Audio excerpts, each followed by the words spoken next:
What's up, everybody? It's Tuesday night, 9 p.m. That means another episode of Fairway to Heaven on the All About the Birds Network. Phil Stiefel, Jason Sullivan. We're here to break down this week's event, the Arnold Palmer Invitational, recap last week's event, the WGC WorkDay Classic, talk golf, talk fantasy sports, talk gambling, whatever else may come up. Our really crappy picks from last week. Hopefully this week we do better. And we'll dive into the event big time as we always do. Jason, how you doing tonight? Doing good, man. Like you said, our lineups that we make each week are god awful. I'm gonna go out on a limb. It's gonna be a moneymaker this week. That's right. I mean, I have zero confidence this week based off of last week. Like, I've been averaging 75% of my lineups cashing every single week. We've picked, 3 of the last 4 outright winners on this show. Last week was just an absolute train wreck. But when you're doing fantasy sports, whether it's football, basketball, golf, whatever it is, you have one bad week, just forget about it. Yeah, Don't exactly. dwell on it. Move on and just stick to what's been working. Because honestly, what we've been doing on this show has been working. It just didn't work last week. Yeah, that's exactly right. And all of our Philly friends know, stick to the process. Trust the process. Trust the it's process. all about the process. Right. That's right. Except for Kendrick Perkins on ESPN thinks his nickname's Big Philly, not Trust the Process. I don't know. That's another whole subject for another night. All right. So anyway, last week, Collin Morikawa won the WGC WorkDay Classic. I think you actually had him as an outright winner, but you hedged your bet before the tournament, started and pulled your money back. What's up with that? Dude, I had buyer's remorse. So I like to stick to, I'd say, 5 to 7 bets per week to start the tournament. And I had 5 that I was really confident about, and I had Morikawa on Monday. I'm like, those odds just seem too high for a guy that's a 6th ranked player in the world. So I'm like, I don't know. So I bet him a couple bucks, and I'm like, I don't trust him. His putter's been god awful. Well, there you go. Yeah. So I'll let you guys know what other bets I pull out this week, and you should definitely bet them because that's how it works. Yeah. But it was a really great event, actually. I mean, Morikawa, the kid's got ice in his veins. My first question for you, is he the real deal? Like, is he like one of these guys that going forward, I mean, he's not in this week's event, but is he a guy that's, going to become a top 10, top 5 player in the world in the near future? Is he going to win multiple majors in the next 5 or 6 years? I mean, because if you watch him play, I mean, nothing rattles him. He has a bogey or he hits it into this fairway bunker. I mean, it's no big deal to him. And it seems like he's got ice in his veins. And I mean, he doesn't show the emotion, but the kid's got a lot going for him right now. It's almost kind of like DJ. Like, I kind of was comparing the two of them. Their games aren't the same, but their demeanor is the same. It's like, Absolutely. You make a 30-foot putt, like a little fist pump, nothing like crazy, nothing. They stay pretty much the same all the time. I think he's already a top 10 player in the world. And I think, to answer your question, I think he can be a top 5 player easily in the world. His iron play, he's the best iron player in the world. And if he can learn how to putt at all, which he seemed like he did last week, he was 7th in the field in putting last week. If he putts, that's a wrap. I mean, I saw the stat the other day, you probably saw it at the end of the tournament, that he's the only or the second golfer ever to win a major and a WGC before he turned 25. The other one, Tiger Woods. Yeah. So I mean, pretty solid company. If you're one of 2 people with Tiger Woods, I mean, it doesn't get much better than that. And we're going to segue into it. The reason why or at least I struggled so much last week, you compared him to Dustin Johnson. What happened to Dustin Johnson last week? I mean, the guy was just straight awful last week. Is it just he didn't get up for the event? Did he just play that bad? Should we worry about Dustin Johnson? I said I wanted to put him on the dead to me list, and you said don't do it. It's too good. He's not dead to me. He lost 10 strokes putting last week. I think it was really literally 10 strokes putting. I mean, if you lose that, no matter who you are, you're screwed. I mean, he played god-awful last week. He does that like once or twice a year. I don't think you worry about him too much. He's still the best player in the world when he's got it rolling. So stick with it. Don't put him on your dead to me list yet. I mean, I'm gonna have 4 guys to choose for 6 spots in fantasy golf. I was gonna say our dead to me list. The whole entire like league. People. Yeah, the whole tour is going to be on the dead to me list by the end of the year.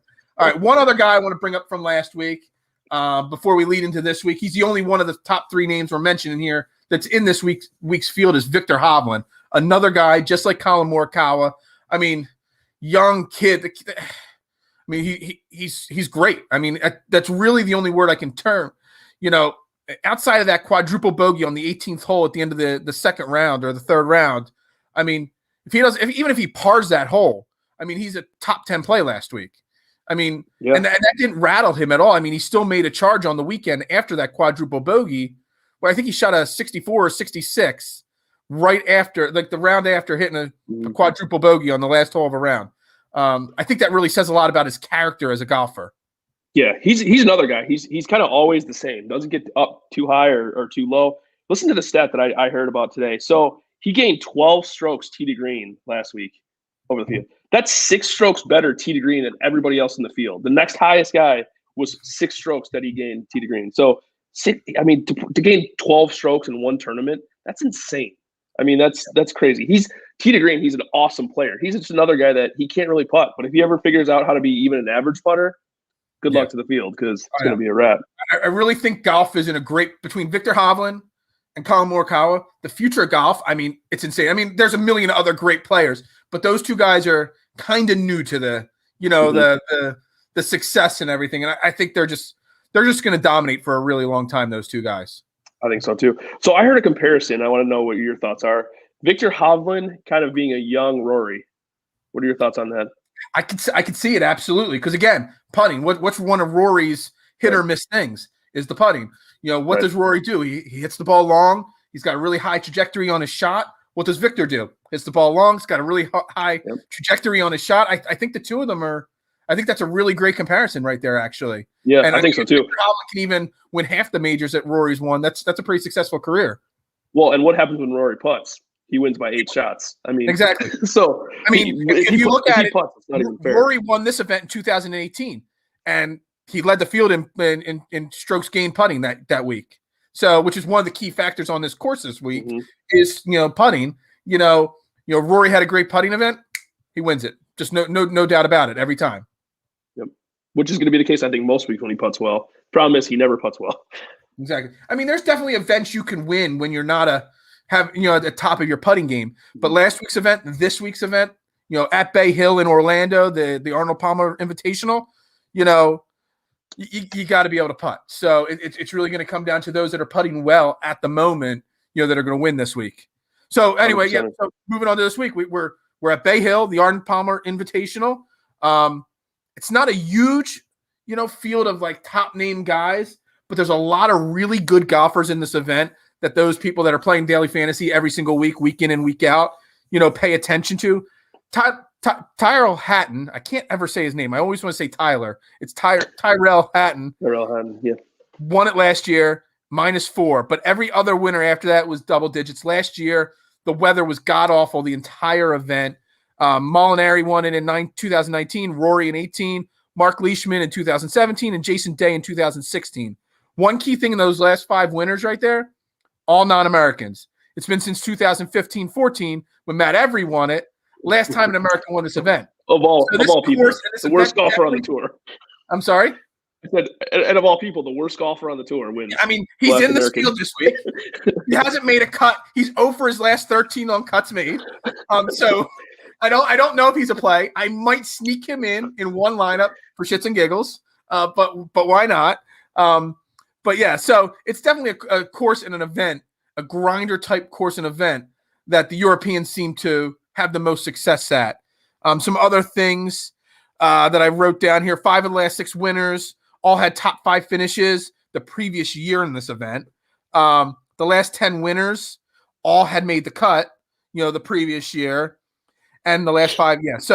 So that's what I've got on this. What do you got on the course and the course history and all on this? What you need to succeed here. Kind of playing off your international players thing. You brought up one of the points that I had. Last 5 years, a Euro has won, or I should say, an international player has won. Last year, the top 3 were all international players, and 2 years ago, the top 5 were all international players. Wow! So Euros, especially, they're used to these tougher conditions. If wind comes into play, obviously, they're used to the wind. They kind of specialize. Euros do in the rounds that are, I should say, the tournaments that are around, like you said, double digits, just barely in the double digits. It's not going to be a scoring fest. So yeah, super fast greens at this course, Bermuda greens. It's a pretty long course. So obviously, if you have any sort of weather, which there's supposed to be, I think either Saturday or Sunday, they're supposed to have weather. It's going to be tough. So it should be interesting. The weather won't play a factor in making the cut, but on moving day and championship Sunday, the weather will definitely play a factor in it. It's also a second shot course. Driving's important because it's a longer course, but 8 of the last 10 that have won this I'm confused on my own notes here. Where is it? It says it's putting. So you got to have a good second shot because putting, 8 of the last 10 that have won this event have finished in the top 5 in strokes gained putting. And another interesting thing, obviously, driving is important on those par 5s, but par 4s, 9 of the last 10 winners have finished in the top 10 strokes gained on par 4s. So those that can birdie par 4s, huge advantage over those that obviously don't have that regular success there. That's a really great point too. So like kind of what you said too, off the tee is super, super important here. It's actually the second most important of any course on tour off the tee this week. So you're going to want that, like you said, second shot course. Only 4 courses last year were more important on approach, which is basically your second shot, more or less. So yeah, off the tee and approach are super important. You're going to want good iron players this week, definitely. Yeah, iron play and putting. They're probably the top 2 factors when you're looking at, golfers this week, which, I mean, we could dive right into the Draftkings thing, which looks at the top 2 guys cost-wise, Rory McIlroy and Bryson DeChambeau. Rory's at 11.5 and DeChambeau's at 11K. Let's skip Rory for a second. You go right to DeChambeau. Is he really an iron player and a putter? No, but he gains a ton of strokes off the tee. So exactly. I do like him. So that's where I'm confused right now. I've got him starred, as a name here, but he just crushes the ball. He hits it a ton, obviously. We all know that. But what did he do last week? I mean, he struggled putting the ball. He was all over the course on his second and third shots. How can you trust a guy like that? You want to hear a wild stat about him? So T22, obviously in a field of 50. I think I know where you're going with that too. So he was T22 last week. Obviously not that great. However, he had the 7th most DraftKings points last week. He scores. He scores in bunches. And like you said, he couldn't putt last week. That was the biggest thing. So he's another guy that if he can putt at all, he's not a bad putter. He can light this world on fire this week, I think. Yeah, no, it's one of those things where you kind of think you have to fade him, but even when he's playing at his worst, he's still scoring a crap ton of fantasy points, basically. So you got Rory. I'm sorry, what were you going to say? I was just going to say Rory's like that too. It's like he kind of always sneaks up towards the top. Even when he doesn't play that well, he scores a lot of points. He scores a lot of DraftKings points. So and even though everything we said about this course and what you need to succeed, will count so much when we get into the 9s, 8s, and 7Ks and all. But for some reason, with the top couple guys, I don't think it plays a factor because for some reason, if you look at, Rory's, course history here, even though, the iron play and the putting isn't his specialty, I mean, he's got a T5, a T6. He's won this event. He's played for some reason super, super well at this course and this event. Mm-hmm. Yeah, that's a great point. It just kind of goes back to some guys are just comfortable on certain courses for whatever reason. And it's like, he's not, I can't even say he's from Florida because he's not, but it's just, he obviously lives in Florida now, but it's just one of those courses that he just likes, which is, it's a great point. It's weird because he doesn't putt well, but he does well at this course every year. Well, then, so you got Rory and DeChambeau, the top two. You got Hovland at 10-6. You got Patrick Reed at 10-2. And you got Tyler Hatton, the defending champ, at 10K. Where are you looking? Are you spending any money in those top 5 guys this week? To be honest with you, I mean, this is like the biggest cop out of all time, but I like all 5 of these guys. I think the 2 guys I like the most. I know that's really not. I like them all. I like the 5 best players. Positivity in the there.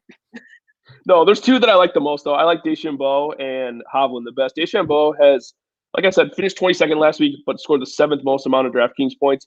He's been good 4 times here in his trips here, so I like him on this course. I have a feeling he's going to try to eat this course up with the driver. So I like him a lot at 11,000. And I also like Hovland. I don't know how you don't like him. 10-6 in the pricing this week. He's T2, T5, T6, and T played. So I like him a lot this week. I don't know how you don't play him. I mean, what about you? I love DeChambeau and I love Hovland, especially when we get to the betting aspect of it. They are, I think you bet them over Rory any time of the week. If I'm playing anybody in the top 5, I'm playing those 2. I mean, I've bounced around. I talked with you before the show that I was trying to build some lineups before the show, and I was trying to get Rory or DeChambeau in a lineup, and I kept ended up with either not enough money or too much money at the end of the lineup. So I'm still a little torn there, but I think you reinforced that Victor Hovland. I think if you're only going to play one of the top 5 guys, Victor Hovland is the guy to play, no doubt about it, hands down. And on the flip side of the equation, Hatton, even though he's the defending champ, your gut feeling told you to bet Morikawa, even though you pulled back that money. Something's telling me that Tyler Hatton is somebody that you fade this week 100% because, defending champ, he's going to be owned in a lot of leagues this week. But also, I don't know, he's played okay lately, but has he really done anything to jump off the page to say that this week is going to be, a repeat of last year? Well, he wasn't that good last week. I mean, let's be honest. He was good overseas, but he came over here last week. He wasn't really that great. I think he's going to get a lot of love. Did you not? I did, yeah. I played a lot of them too. I think he's going to get a lot of love. I think in both betting and DraftKings. So I don't have a problem with it. To be honest with you, I think you could easily build your lineups with just one 10K guy if that's Hovland, because I think the 9K range is pretty solid too. Yeah, I agree with you on that. And then the other guy that, we haven't talked about, we've bet him, we've won with him, we've put him in a lot of lineups, Patrick Reed. And, he's got a 15, a 50, and a 7 the last 3 times he's played this event. Why aren't we talking about Patrick Reed this week? Right. It's funny because I made my, projections of who I like the most. And I looked at Reed. I'm like, well, there's not anything to not like about Reed. I feel like, is he going to win? Is his win equity that high? I'm not sure, but he's just really solid. I mean, he's good in good field events too. So I mean, I write down the first thing I do when I write my notes. I write down my names I like based off of DraftKings, and I'm going down the list. I'm typing up other notes on them. I'm like, hold on, I don't have Patrick Reed written down.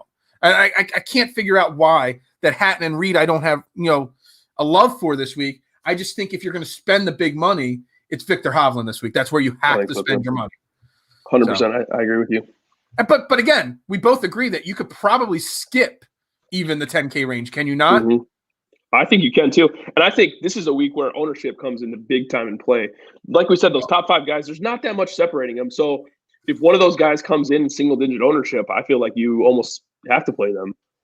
Well, the first name then in the 9K range that we should dive into conversation about is Matthew Fitzpatrick. I know you love him. The 12-year-old kid on tour, the baby sensation, whatever you want to call him. He's the top 9K guy at 9,800. Which I think that's an insane number for Matthew Fitzpatrick. But it really comes down to his course history here, does it not?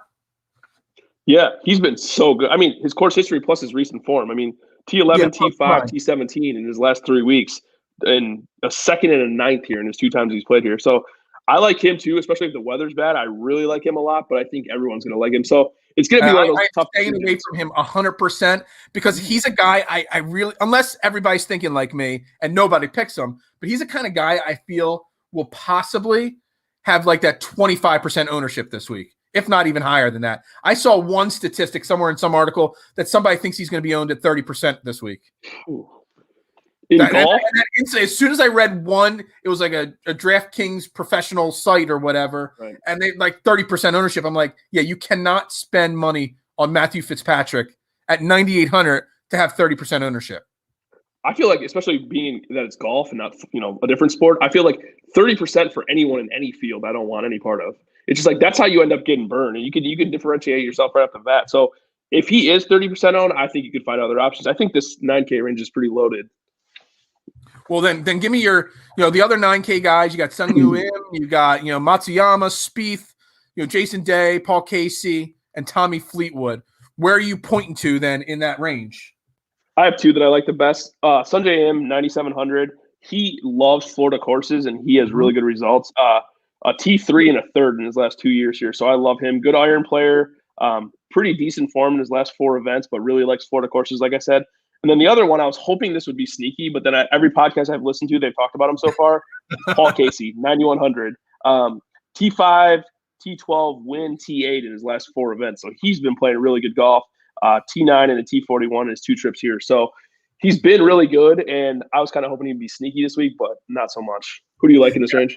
I both those names. I didn't see the whole, other people talking about Paul Casey. I thought that he would be a sneaky guy too. I love Sung Im. Like you said, he's great during this time of the year when we first get to Florida. He normally is great in the first half of the year, and then he kind of tails off second half of the season and all. I'm really looking at a guy. I mean, I know there's a lot of stats that say course history matters here, and I've been off his train so far because I'm not sure if he's back all the way. But I think Jordan Spieth and his grinding ability really lends him really well this week.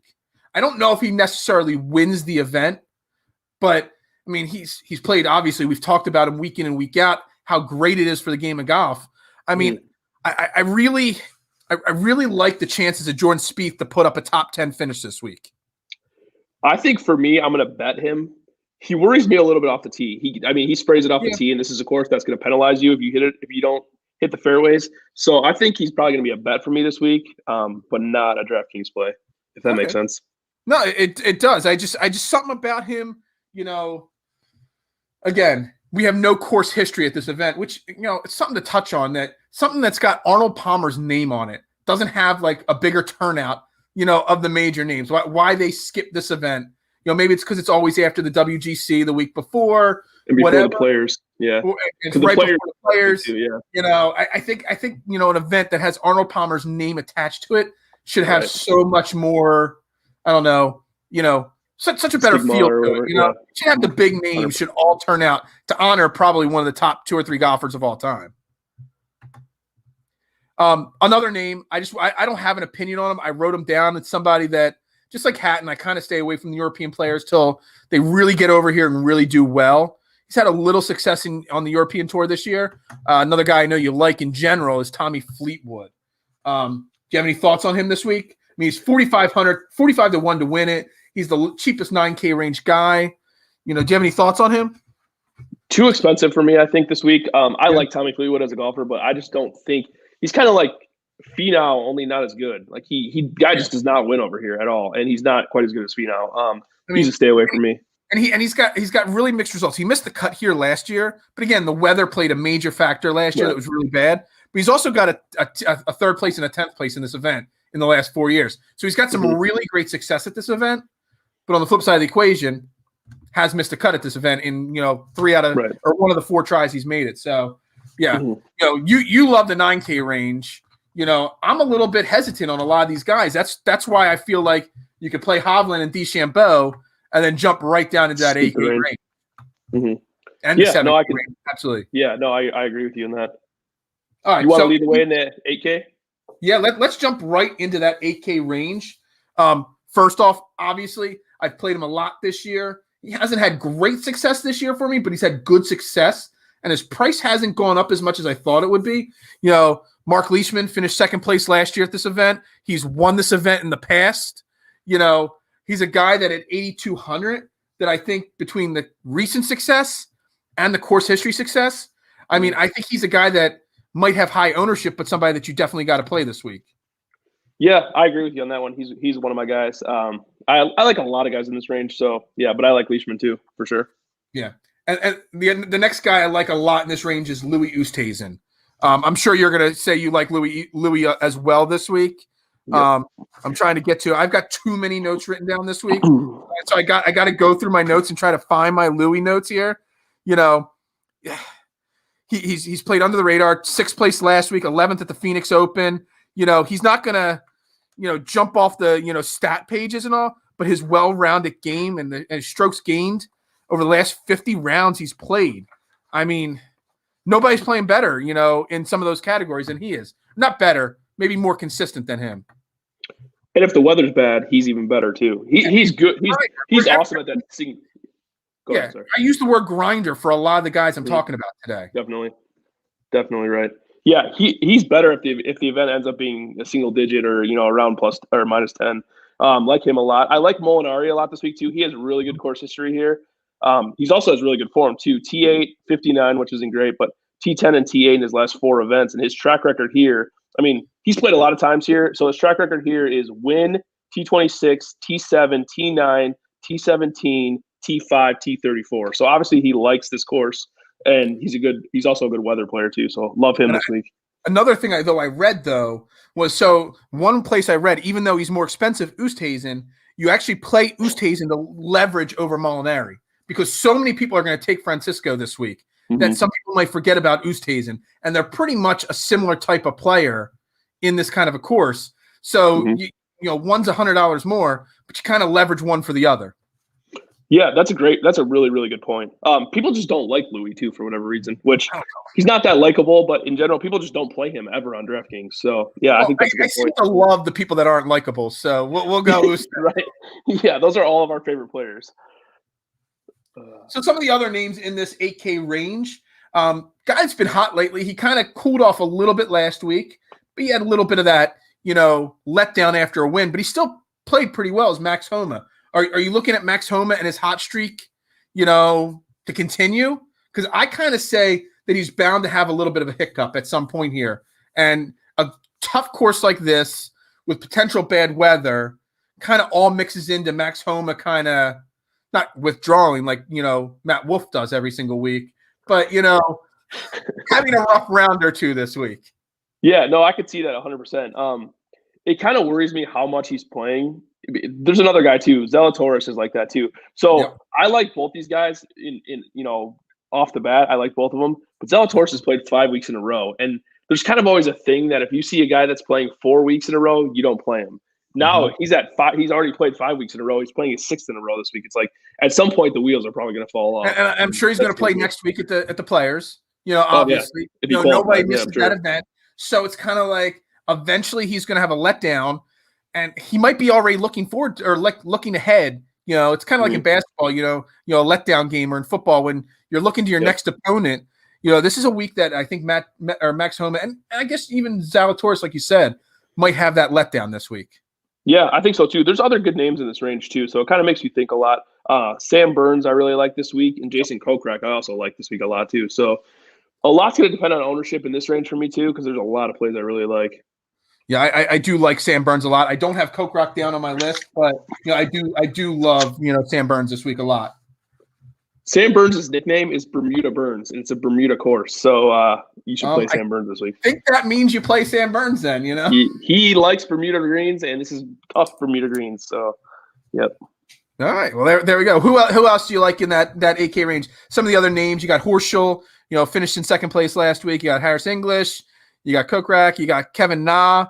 You got Kisner. Any other of those names that you're really looking at this week? Not really. I think the other one I was questioning was Lanto Griffin. I don't know what your thoughts are about him, but he just seems really solid all the time. I got Lanto Griffin in the 7K range. Do I got something wrong there? Yeah, Lanto's at 77. Yeah, you're jumping to the 7K range way too quick. I like Lanto, all right. Yeah, I actually love. Well, let's just jump right into the 7K range then. Segue. I love Lanto Griffin this week. Absolutely love him. I think it's 7,700. Your first 2 moves should be taking Victor Hovland, then Lanto Griffin. In my mind, when you're building, maybe we should skip that when we build our lineup on the air because we just gave that away. Yeah. But it should be Victor Hovland and Lanto Griffin in building, not your betting, but in building your lineups, in my opinion. I like that too. Yeah, this range is loaded too. I love Cameron Davis, 7,900. He's been really solid. He's never played here before, but been really solid in his last 5 events. Taylor Gooch, same way. T12 in his last event, T13 and T26 in his 2 trips here. So love him. And somebody that I've never said, I love this guy, and I have not played him one time, I don't think, since the new year. Ricky Fowler, 7,800. He loves this course. He has really good course history here. I'm going to be playing Ricky this week. I actually might bet him too. Can you imagine that a guy like Ricky Fowler has become 7,800 in a DraftKings lineup? I mean, talk about mighty fallen. I mean, that's – I don't even know if Jordan Spieth ever fell that low, did he? No. You know that Ricky Fowler currently is not qualified for the Masters this year?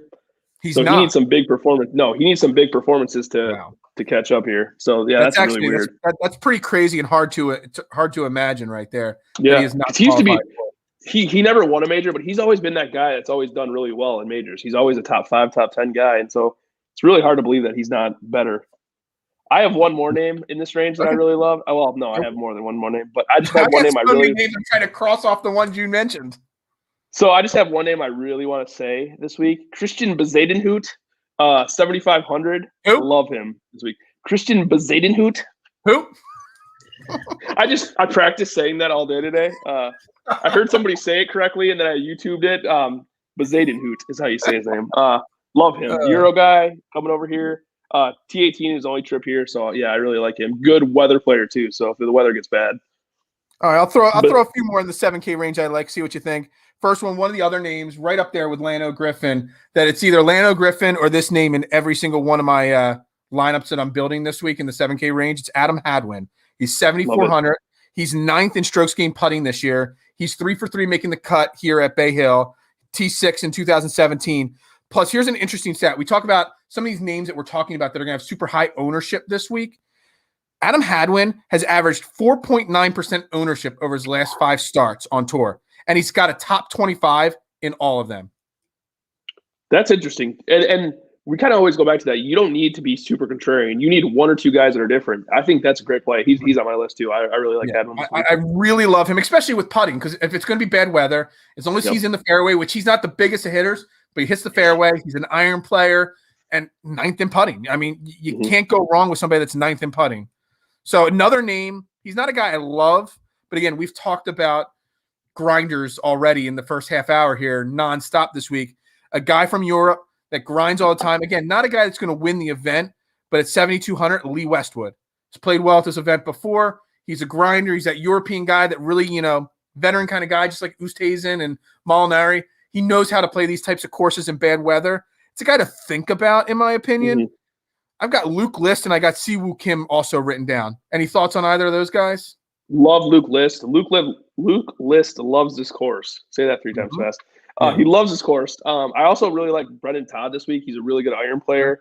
Love him. And then I was surprised you didn't say this guy, Matt Jones. He was your boy at the beginning of the year. I'm working on it. I got that on a different page here. He's been really, really solid recent form. So I like him. Out of those ones you named, I think Hadwin and List are probably my 2 favorites. Yeah. I love Adam Hadwin this week. He's actually a guy. Where is he on my betting list here? He's at 100 to 1 to win the event. He's a guy I would consider throwing $1 on. He's probably not going to win it, but if the weather takes it, Florida weather, the weather forecast could be one thing, and the next day it could just completely change. Because storms blow in and out really quick. Sometimes they hang around forever. Storm takes a really bad turn and weather gets really bad. He could put up like a kind of weekend that Hatton did last year and win this event at 3 or 4 under if he had to. Right, and if it turns into a putting contest, you're going to want one of the best putters on tour. Hadwin, along with my guy in the 6K range that I really like, are guys that I haven't looked up their odds yet for it, but guys that I'm going to place top 20 or top 15 bets on. Because I really think they can finish in that top 10 or top 15, top 20 for sure. Before we get into 6K though, anybody else you got? Because I got Matt Jones. You stole him from me. No, I'm good. I'm good in 7K. Right, so let me jump right into my top 6K guy. Well, I shouldn't say top because I got really 2 guys I really love in the 6K range, and the one is Zach Johnson. Multiple time major champion. We all know who Zach Johnson is, But first off, recency for him. He's made 14 of 15 cuts in his last 15 events. He's also made a boatload of cuts here at Bay Hill with 6 top 25 finishes. He's a guy, again, with bad weather and also at 100 to 1 to win the event. I love him this week. I think at 6,900, you're guaranteed to make the cut with him. Yeah, no, I like that too. He's made 10 straight cuts here. So, I like him a lot this week. Plus another good putter too. So, I like him. Putter. That's good. He loves Bermuda greens, he's got everything. He's got recency and course history to be a lock to make the top 25 in an event like this. And he's only at 6,900. So again, you want to go find a way to get DeChambeau and Victor Hovland both in your lineup. You take Zach Johnson and Matt Neesmith, my other guy at 6,900, how is Matt Neesmith after the recency performance that he's had only at 6,900? That's something that almost scares me. Yeah, no, I think that's 100% accurate. And you don't need these guys to do anything crazy in this range. I mean, if Zach Johnson or Neesmith come out and finish T30, that's a huge win for you in the 6K range. So, I like both of those. You're at least getting your value out of them if they make the cut. Exactly right. Yeah, exactly right. I love both of those plays this week. I have 4 plays I really like. Those are 2 of them. The other ones are Patrick Rodgers. He is really good on courses that are tough. T30 and T12 in his last 2 events here. He's really good, like I said, on tough courses. He's not a scorer, so he's not going to score. He's not going to be able to win a tournament where it's, you have to go 20 under. It's just not going to happen for him.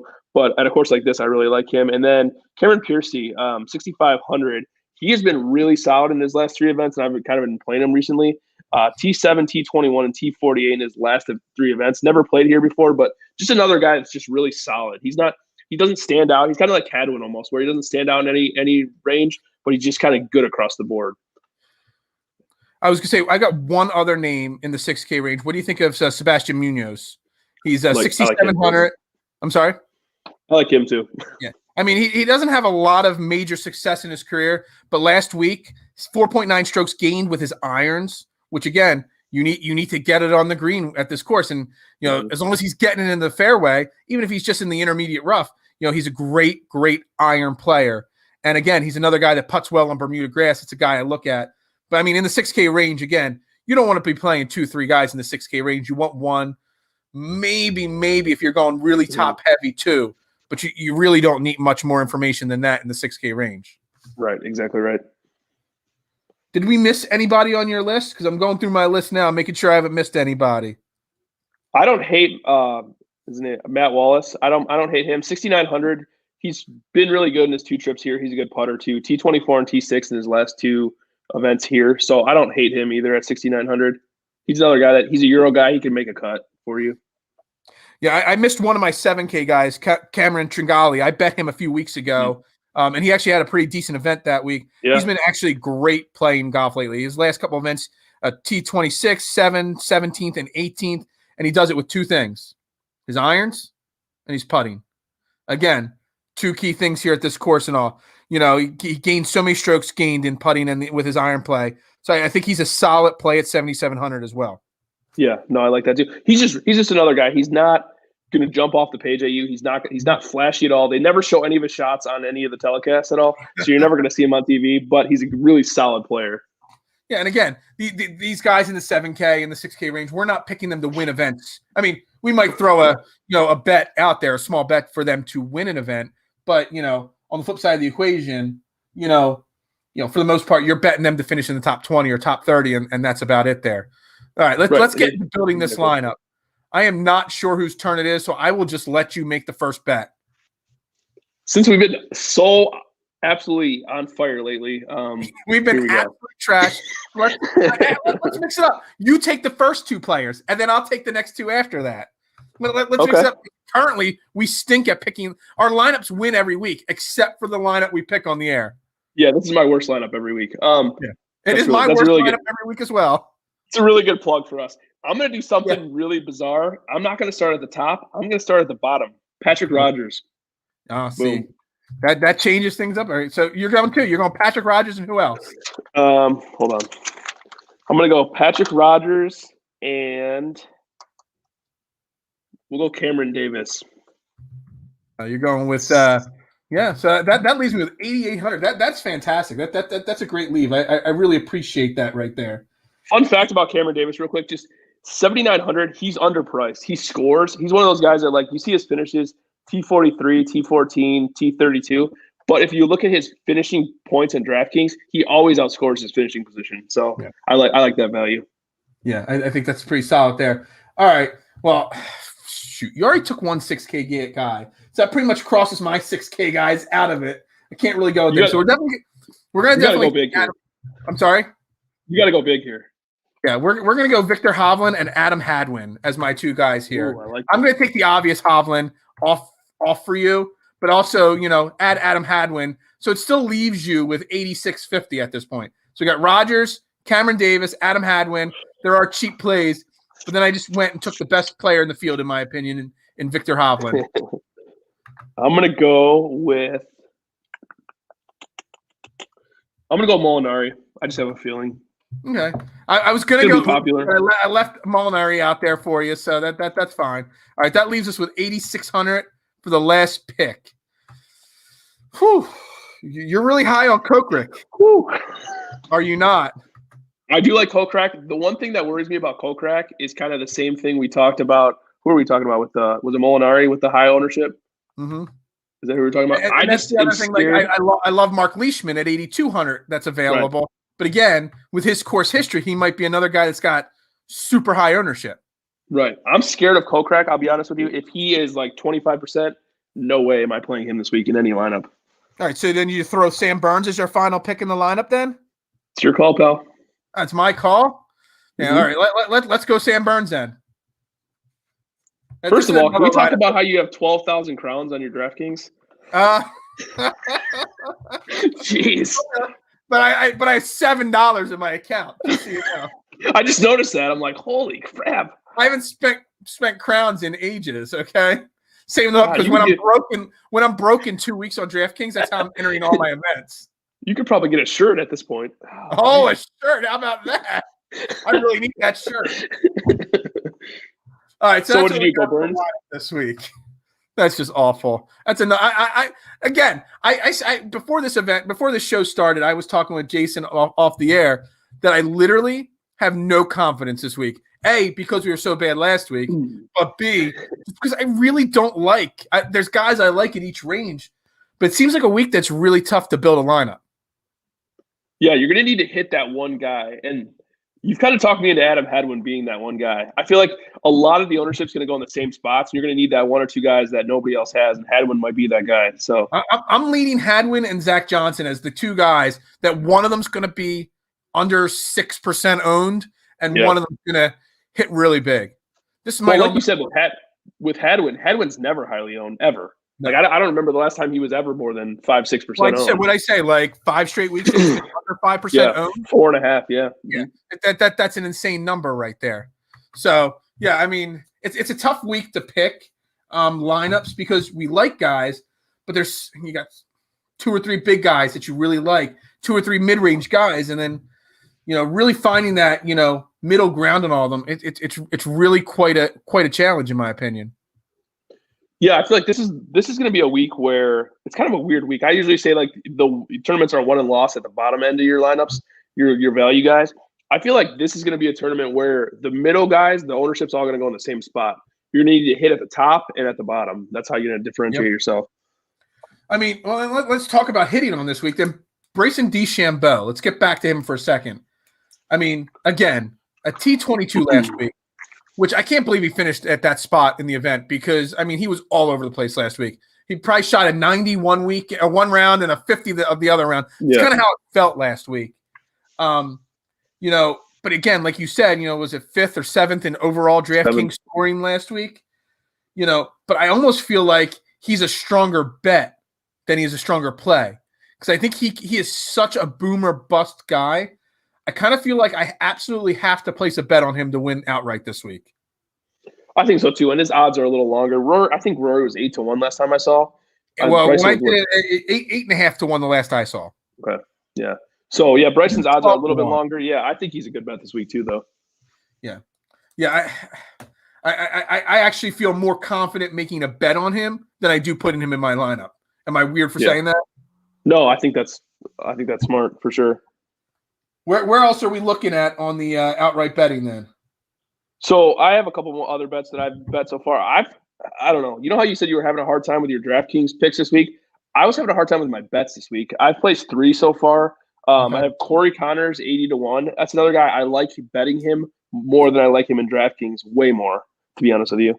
I bet Molinari 28-1 and Sungjae Im 22-1 are my 3 bets. Oh, I'll take that back. 4 bets. I also bet Matthew Fitzpatrick top 5. Okay, gotcha. Yeah, again, Matthew Fitzpatrick is another guy. He's a bet, not play type guy, in my opinion. His course history is so great that he's going to be so highly owned that I'm staying away from him. But on the flip side of that equation, I think Matthew Fitzpatrick, he's either going to win the event this week or he's going to let 30% of the people down and he's going to miss the cut this week. I mean, I think he's in that, boom or bust range, in my opinion, this week. I love DeChambeau. I'm going to be betting DeChambeau and Victor Hovland this week. They're both 12-1 the last I looked. I don't know how you cannot bet one or the other, if not just both those guys. I think they're both really great. I'm going to throw $1 on, or a pen, a few shekels on Adam Hadwin and Matt Neesmith to win this week. Big long odds and all. But I keep going back to Paul Casey as my number 1 bet this week. 25-1 the last I looked. I'm not sure how I feel about him in DraftKings, but he was so close a couple weeks ago to win in the U.S. And again, if the weather, I haven't placed a single bet yet. Just to preface this, I've normally got 1 or 2 of my bets placed, and then after the show, I place the rest of them. I haven't placed a single bet yet. I'm waiting until I get a better feel for the weather report before I make any of my official bets this week. So I really like Paul Casey, and just like you like Molinari, I love Louis. I know everybody hates Louis because he's a grouch or whatever you want to call him on the course. Yeah, but Louis 30-1. So I think my favorite bets are DeChambeau, Casey, and Oosthuizen this week. Yeah, I like all those too. Yeah. I like all of them too. We got to get back on the winning track. I don't like coming onto this show on Tuesday and saying both of us missed on every bet last week. Exactly right. Too, this might be a week where you don't go as crazy betting pre-tournament because if the weather does pick up, weird stuff's going to happen. So you might be better off betting, Friday night, Saturday morning kind of thing. So it's exactly. I mean, we've had success betting after the weekend started. Yep. And we've also had success. Well, at least I've had success with the single game slates. Again, last week, I did not cash in one single event other than I cashed in every single game slate I did last weekend. I cashed in multiple on Friday. I cashed on Saturday, and I cashed again on Sunday. Don't wait, because I've been waiting too late in the morning to make my single game slate. And on Friday, there was only 10-cent slates left. I hit on all my 10-cent slates. But again, I missed out on getting in bigger buy-ins for them. But yeah, the weather is going to play a factor on Saturday and Sunday so much that I'm kind of holding out as long as I can. Yeah, I think that's really smart. You have to teach me your ways and teach the viewers your ways about the showdown slates because I suck at them. Yeah, I really don't have a ways because for me the showdown slates. I mean, I got the round on all day at my pizza shop. That's all I do is have golf on Thursday, Friday, Saturday, Sunday at the shop. And I think it really comes down to paying attention to how they're playing, at that moment. It's really a feel thing. Throw out the last 3 weeks worth of stats. If a guy's playing well or bad this week, it's how they're going to. I mean, you look at somebody like some of the top guys, they can turn it around on a dime. But most of these lower level guys, if they're hot, they're hot. If they're not going to just flip a switch in the middle of a weekend. So you really got to pay close attention to that. That feel on how they're playing. Yeah, that's a great way to look at it. So, what else we got for this week? I think that's pretty much all I have at the moment right now. It's going to be a fun one. Yeah, it's going to be a fun weekend. Again, they're at Disney, middle Orlando, Some of these guys, if they've got their families in town, they might be distracted by Disney. You never know. Jason Day. Yeah, Jason Day. Yeah, exactly. I was kind of ending that. I'm pretty sure he just flat out said that a couple years ago, didn't he? Yeah, I'm going to withdraw because I'm going to take my kids to Disney. Pretty much what he said. 100%. Is he even in the field this week? I haven't talked about him. Yeah, he is. Did we not talk about Jason Day? We didn't talk about Jason Day today at all. It's funny. He actually has good course history, but he's withdrawn the last 2 years in a row here. So I don't like to play Jason Day right now. Yeah. No, too risky. But if you look at it, his recency bias. I mean, he finished T18 last week and T7 at AT&T Pebble Beach. And he's playing some decent golf since he got over the club changes. Was his club or his putter he changed? I forget what it was. Club, putter. Yeah, he got a beard now. He changed a lot, and he struggled. Got a beard. Yeah, he's an odd character, Jason Day, for he is sure. Weird. Yeah, he's a really weird golfer. I think that's all we got for the week. Again, our shout out to Tiger. Tiger, starting the road to recovery. It's nice to see he got moved. That's a great point right there. We could wrap the show up. The show of support for Tiger on Sunday. So many people love or hate Tiger, but it was so great to see so many members on the PJ Tour wearing red last week. I mean, that was really cool. And not just red and black on Sunday. I think it really, really showed what Tiger means to all these players out there. Yeah, I think so too. Yeah, that was super, super cool. Like I said too, I'm not a huge Tiger fan, but of course I'm pulling for him and want him to come back. It's not a matter of whether you're a Tiger fan or not. I mean, it's whether you understand what Tiger means for the game, in my opinion. Exactly. And there's a lot of guys. I mean, he's had beefs with so many players, but on the flip side of the equation, he's had some really close relationships with a lot of the players on tour too. Right. Again, exactly. You look at the guys like Collin Morikawa and Victor Hovland and all these young guys. Who they grow up. Nobody played golf when they were kids. You know what I mean? Right. But Tiger turned a whole generation into golf, and I think it really is showing on tour. And athletes can be golfers. And I think that's all because of Tiger. Yeah, he was the first one. He was the first one to come out like exactly what you said, like and be an athlete. To have a jacked guy. He was training with the Navy SEALs at one point. Right. That actually might be why his back is so jacked up nowadays. Yeah, and his knees probably too. Yeah, exactly. But I mean, the term "tiger proofing a course," is basically what he did. So I love, changed the game. I absolutely love to see the support for Tiger this week. Who was it? Was it Collin Morikawa that couldn't get the shirt? Yeah, that's a lot of these guys about nonstop all day. A lot of these guys have Collin Morikawa's an Adidas guy. Adidas sends him 4 shirts to wear for the weekend, and that's why he wears what he wears. And he couldn't get a red shirt in time. Yeah. Did you see what Phil said? Phil had a good quote too. Phil played on the senior tour, I think, last week. He said, "For the first time ever, I wore red on Sunday. Also, I had to go out and buy a red shirt because I did not own one." So I thought that was cool that he bought one. He went out and bought it himself, or did he send somebody out to buy for him? Oh, he probably has sent somebody else, but still. You know what? There's a lot of great players. We're going to have to dive into the senior tour at some point, maybe for one of their majors, because there are some great golfers on the senior tour right now. Yeah. Some of my favorites, Phil, Jim Furyk, who I absolutely love. I always loved Jim Furyk. Steve Stricker. There's some great Ernie Els, great golfers on the senior tour right now. But who's still, just chugging along on the senior tour? Freddie Couples. I was going to say Mr. Ponytail. Who's that? What's his name? I can't think. I was hoping you. I kind of got stuck on his name there. I can't even think of who you're talking about. The heavier set guy, got the ponytail, smokes a cigarette out on the course. Oh, John Daly. No. God damn. He's one of the best senior tour players of the last generation. I don't know what you're talking about. All right. Well, I'm gonna look it up real quick, and I'm gonna give you a segue to talk about something else before we wrap the show up. Something else big happened last week.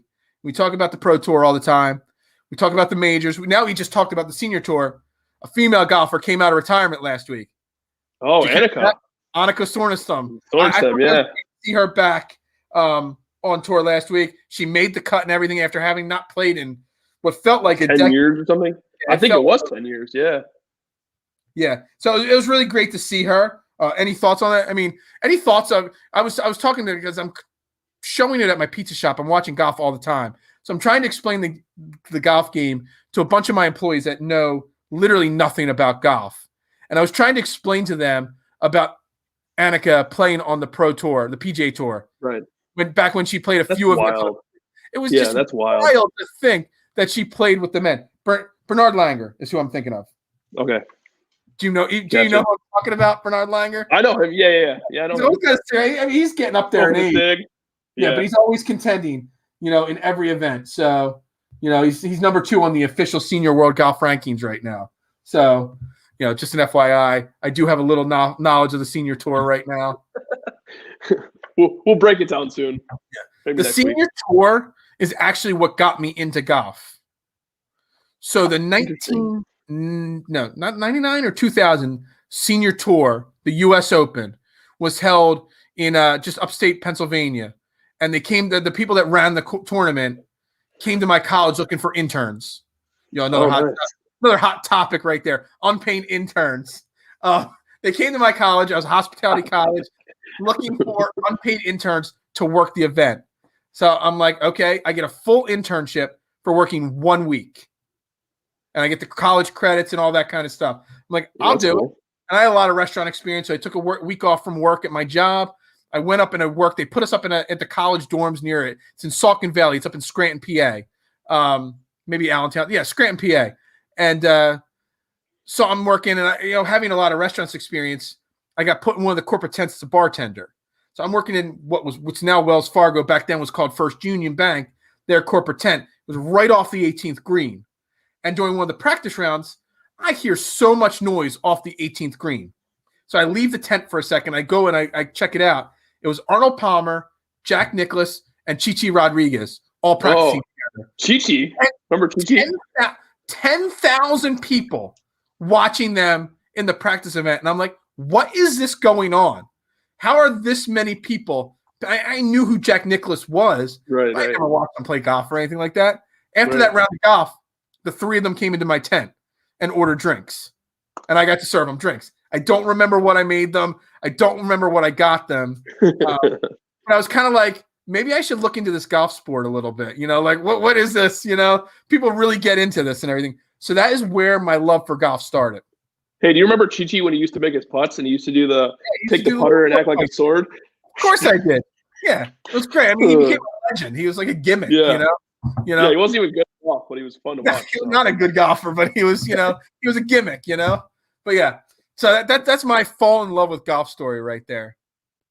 But yeah, there we go. All right, let's wrap it up. Senior tour, all that other great stuff and all. We always go off the rails at the end of these shows. We literally have you're paying attention. How's Michigan State doing over there? 51-51. That's a tie game. Close. How much time's left in that game? 4 minutes. It's a great segue because we've got a show coming on March 13th or 14th, whatever that Sunday is. We're going to do an All About the Birds March Madness Spectacular. We also are doing a March Madness bracket event. Check out our website, aatbirds.com. It's how you enter. It's $5 to enter. Cash prizes, shirt prizes, all different great stuff. Jason, Johnny and Chip, we're going to do a March Madness bracket madness breakdown. I don't know what we're going to call it yet. We're going to do that on the Sunday night after the brackets are released. All About the Birds. This is Fairway to Heaven, the golf show. All About the Birds is so much more than just football and the Eagles. We talk everything on this channel.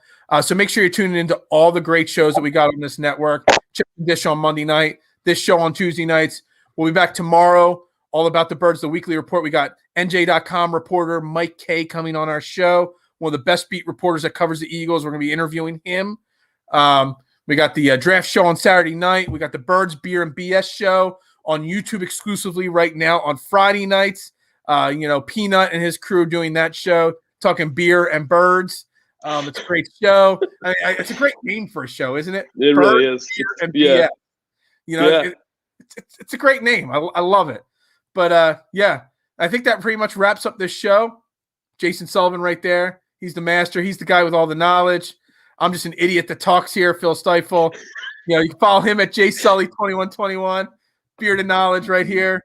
AAT Birds to follow the network. And everybody have a great night, great week. And hopefully let's all cash this week. Let's make up for last week's bad week, right? Win some money. That's right. Let's win some money.